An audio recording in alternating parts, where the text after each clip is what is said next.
Hey there, it's Micah. Welcome back to Shark Tank Deconstructed. I am the host of the Common Sense Show, and I am also an entrepreneur for the last 20 years. I'm going to react to the latest, well, not the latest, but some episodes of Shark Tank.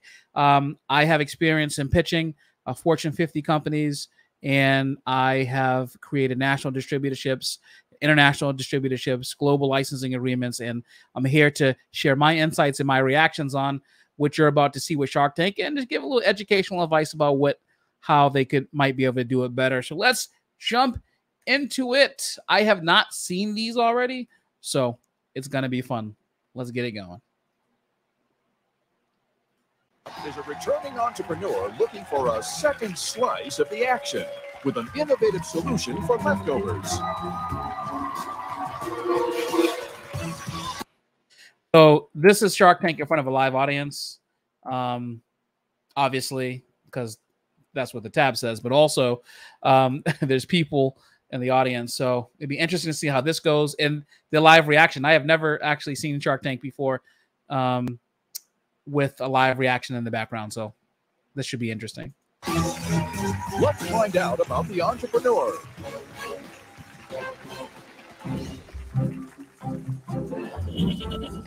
I'm Tate from Aurora, Oregon. This isn't my first time in the tank. I went 2 years ago on season 12 with the cheese chopper, where unfortunately I didn't get a deal, but I used that as determination to come back with a new product and close a shark. I recently purchased a farm where I live with my girlfriend and our beautiful baby Kaisley. You want a peach? On the farm, we've got peaches, pheasants, goats, hazelnuts, and the warehouse where I come up with all my inventions. I also work as a lumber broker. With the cheese chopper. So the reason why I pause it is because I want to let you know that all this kind of backstory with the B-roll and of his wife and their daughter with the fruit and the farm, that's all made for TV because you don't have time for all that backstory when you're doing a real live pitching presentation. You just have time to kind of get right into it. But there are some elements of personal touch and story that go along with the pitch, so that you want to include, but not usually this much. That we're seeing right now. So I thought I would just mention that. Chopper, the shark said I was too early. I didn't actually have any sales, only pre-orders. We didn't have any customer feedback. With my new product, we've shipped it, we've gotten their feedback, and the people love it. Mr. Wonderful told me to take the cheese chopper out behind the barn. Well, I didn't, and it's still selling, but now I created a new product that all the sharks are going to want to take entrepreneur. You got this. I'm ready to get back in the tank, and I have the perfect pitch. Go from one thing to the next, because that's just how he does. That's how we do. The delivery. We're entrepreneurs. Mr. Cheese That's how we do. is ready for round 2. Howdy, Sharks. My name is Tate Koenig, back to give you one more chance to get in on a slice of the action as Mr. Cheese Pizza. Now, Sharks, when it comes to leftover pizza, we've all tried to cram that big, bulky pizza box in the fridge, even though there's only a few slices left in it. It takes over the whole shelf and knocks over everything in the process. So I decided to think outside the box. Sharks meet the pizza pack. The expandable and collapsible pizza storage container that can store a single slice or an entire pie. Wow. Each pizza pack comes with 5 divider trays that not only keep your slices separate during storage, this is actually a really good idea. Pizza plates when you want to microwave and reheat. And each pizza pack comes with a pop. First questions, of course. What are the sales? Remember, he's already said in his intro that he's learned what are the sales? Does he have any traction? That kind of stuff. So hopefully he learned his lesson and he's back with actual answers to the questions that they previously asked him when he was on Shark Tank. Top air vent to keep you safe from the dreaded soggy slice syndrome, even when reheating the entire pack at once. Wow. Sharks crust me. It's time to cheese the day. We are just preheating the oven on this legendary product. There's literally history in the making. There's a lot of puns. Good personality, though. But that's important. Now, hold on. There's a but. We need your dough. And I'm asking for $100,000 for a 10% slice. Right. Ooh, so corny. Okay. So, Sharks, who's ready to start making some cheddar? $1 million Can we try the pizza pack? Yeah, of course. It's for you guys to eat. Oh, yeah. It's dinner time. You needed a little za. It's just awful. I didn't make the pizza. I just made the pizza pack. This idea? Yeah. Wow. Interesting.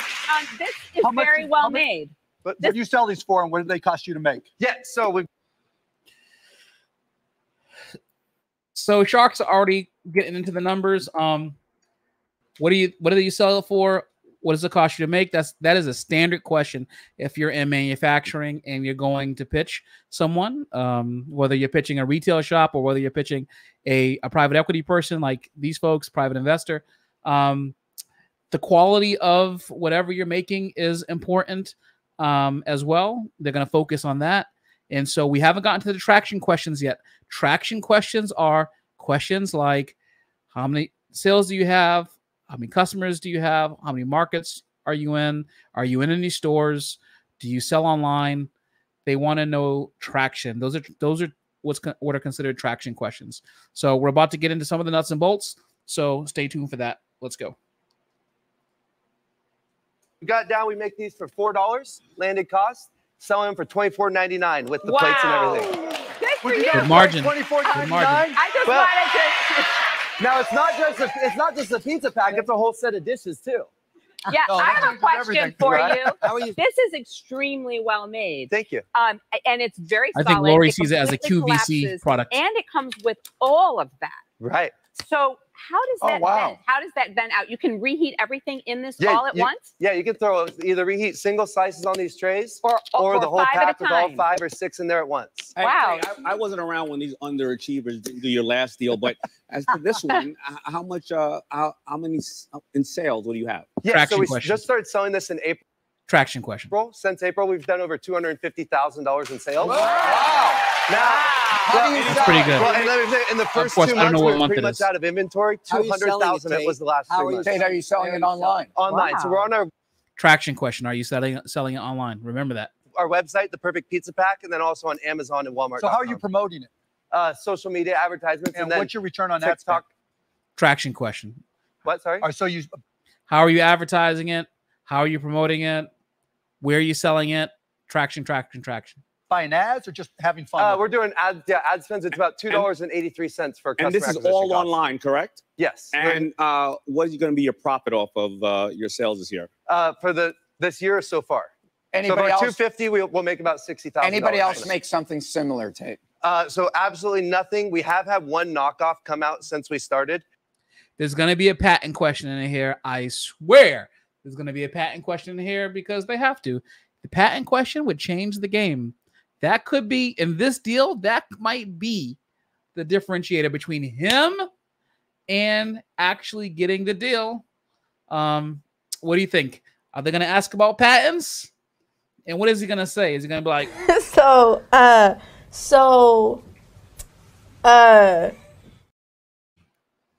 We're about to find out. We have... Are you patented? We pending. So we've got... Didn't I just say? What did I just say? I said the patent question was coming, and here it is. A utility and 2 design patents pending.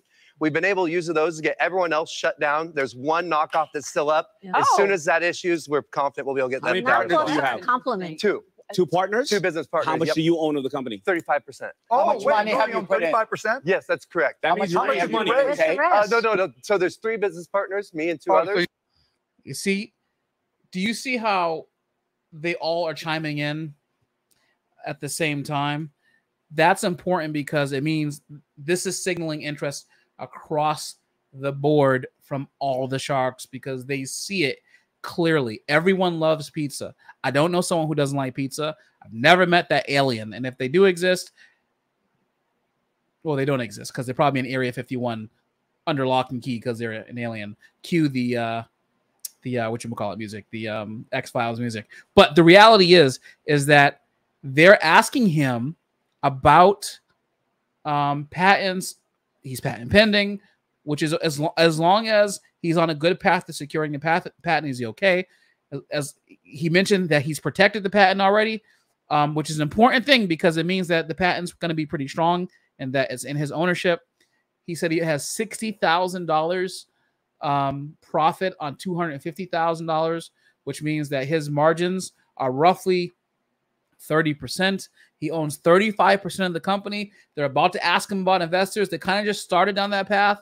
And the reason why is because if other investors own so much of the company where their shares from their investment get diluted, it's going to be a problem and it's going to be unattractive. So how he answers this ownership question is going to be key. So let's see. You split it 3 We ways. split it 3 How much ways, did you correct. raise, or are you in debt? We've each put in 25,000 of our own money, and we owe nothing. What did the other guys do? So yeah, Nat Patel. And where are which they is go- today, by the Well, way? I'm the sales guy. I'm the front man. They all have very good things. I Charlie wonder does. why, right? So I have a question to ask you. Yeah. What do you plan to do with the money? Inventory. We Inventory, need more to buy inventory. inventory. Yep, that's it. I mean, that's what you need it for? inventory and to play the offense, to get ahead. We want to get as much Yep. space as we can, as fast as we can. Tate, I have bad news for you. Okay. I don't get this product. I really don't. And I had an Italian boyfriend in high school. And I ate pizza every night with his family. They never saved a piece. They ate it all up. I just don't get it. Okay, Tate, Unfortunately, I don't I'm like not the finished, Robert. Excuse me. Oh, I'm sorry, Barbara. You better be sorry. I'm out. Tate, Tate. I didn't like the pizza. And I think, I mean, congratulations. This is a one product company. I like to invest in a wider set of products. Yeah, that's I'm fair. Tate, your last product was a loser. This one's a winner, okay? I think this is a QVC product, but I also think that Mr. Wonderful sees an opportunity here to make money. I think he's going to offer him a royalty deal. It'll be interesting. Let's see. Hey, Gonna make right. you an All offer. right. Gonna make you an offer. Gonna Royalty. make you an offer. I'm going to give you $100,000 for 10% because I'm not greedy and I'm Mr. Wonderful. However, royalty? Royalty! Okay, here we go. I told Here's the y'all. deal. Because the audience wants it, I didn't, but they do. I'm willing to put a very small royalty of $2 a unit till I get my 100 back, and then it drops to 50 cents in perpetuity. Take the deal, eat the pie. The P word, perpetuity. $2. Until Wow. he's got huge margin. Crazy. Kevin, Robbery. So, Tate, Savage. look, you have huge margins. He's right. And it only costs you $2.83 for customer Interesting. acquisition. Right. Why haven't you acquired more customers? Why haven't you ramped up? We haven't had enough inventory. So when we first started out, So I mean, do you we have a bought- supply chain problem? You can't get it, or what's the deal? we can now. We've got a bunch of, like I said, when we started in April, we ordered 1,000 of them to test it. We sold out in a matter of days. We ordered 2,500 more. Those sold out. We just got a big batch Where of do you inventory make that them, landed a Tate? week ago, China. It's the best problem. Hey, what do now. you need Yeah. from a shark? Honestly, we need the money for inventory and the connections to do either a large nationwide pizza chain partnership, Exactly. get in that retail space or something like that. All roads lead to Mr. Hey, Wonderful. I'm going to make you an offer. I'm not going to be greedy. I'm not going to ask for a royalty. I'm going to offer you $100,000, but I'd like 20% because I want to work with you side by side. Oh, boy. Don't even think about that. That's a Yes, lot. think about it because That's I can get ridiculous. you everywhere. I can get you everywhere. Awesome. Thank you very much. Okay, I guys. love it. look, Tate, I hate investing in companies run by inventors. And you just jump from product to product to product.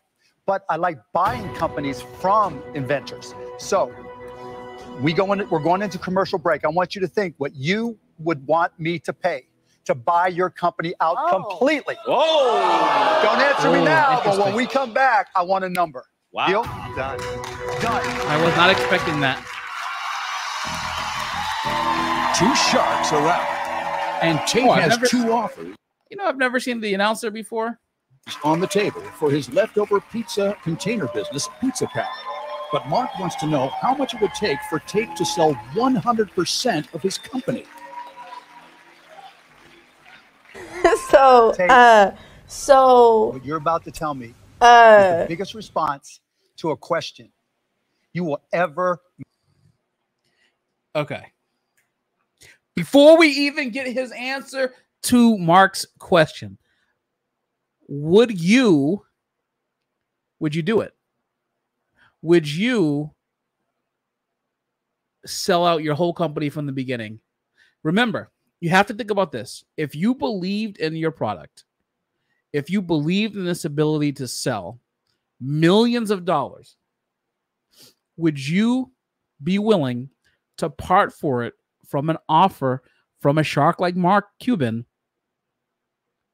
outright, knowing that the potential for you to make millions is there, but there's a check on but the potential for you to lose millions is also there, but there's a check on the table today. What would you do? This is actually a fascinating case study. Let's take a look. I'm saying that I would not sell the company outright. Make in your life. You have a chance to be worth who knows how much money. If you give me a number, that's reasonable. So Tate, what's your number? Well, Mark, I think this has a long ways to go and a lot to make.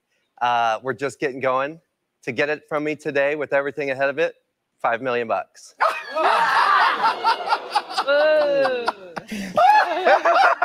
do you guys think? Hey.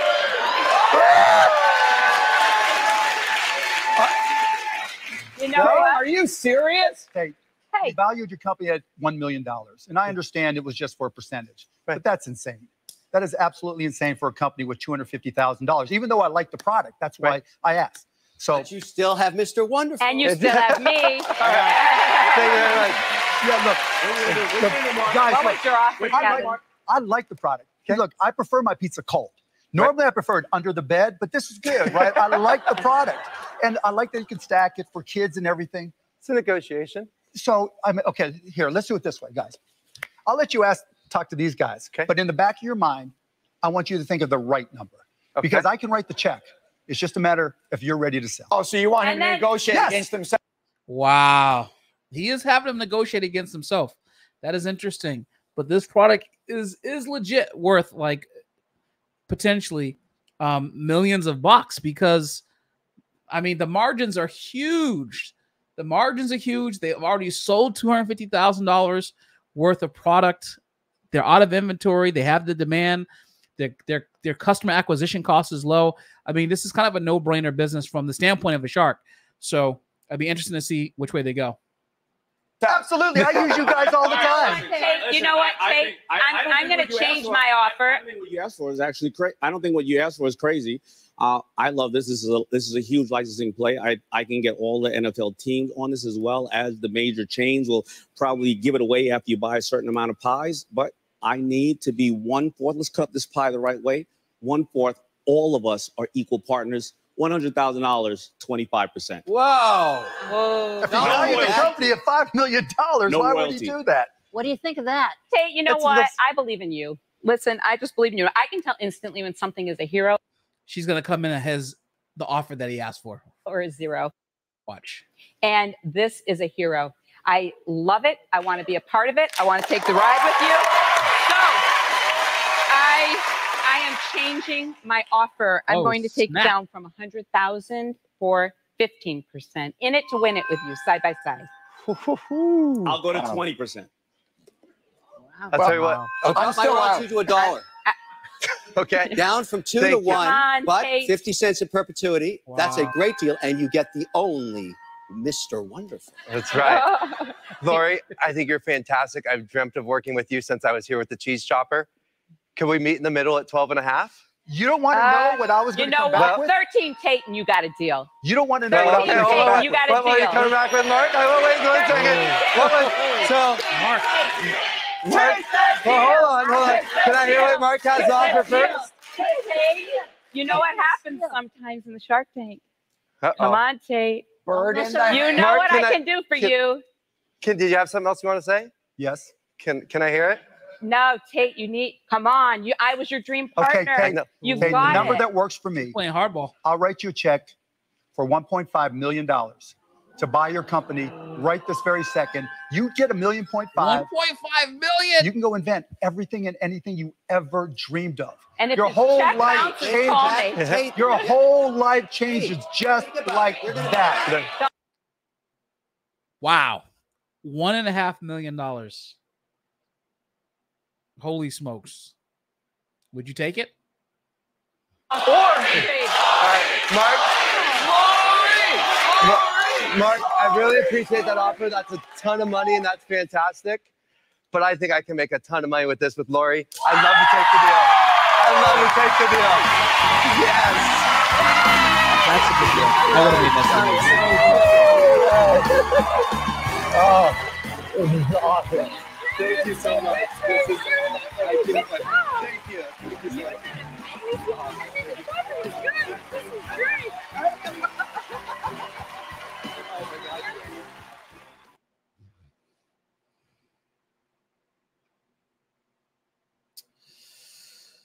Wow. Okay. That was an intense episode, an intense negotiation. Sometimes it bees like that.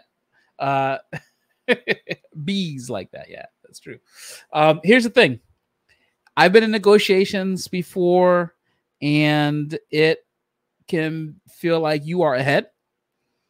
Sometimes it can feel like you're behind, and sometimes, frankly, it can feel like you're getting your butt whooped. And in that one, he had a plethora of offers to choose from. He got the right shark that he wanted to from the beginning, but he had an opportunity to get life-changing money. I would say $1.5 million is life-changing money, in some respects. And people who are watching this, if you're out there like $1.5 million is not life-changing money. Do you have $1.5 million in your bank account? I'm just saying.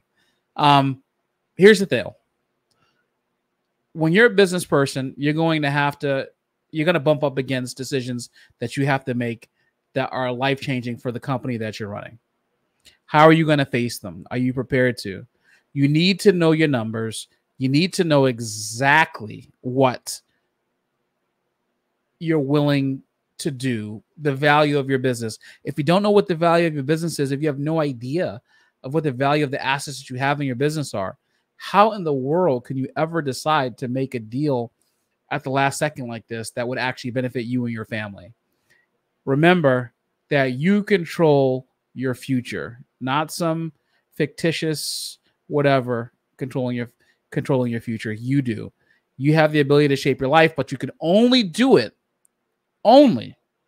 if you have the information to make the call. So as you're building your business, thinking about pitching, investors, private equity, venture firms, remember that you alone control the value of your market presence and your product.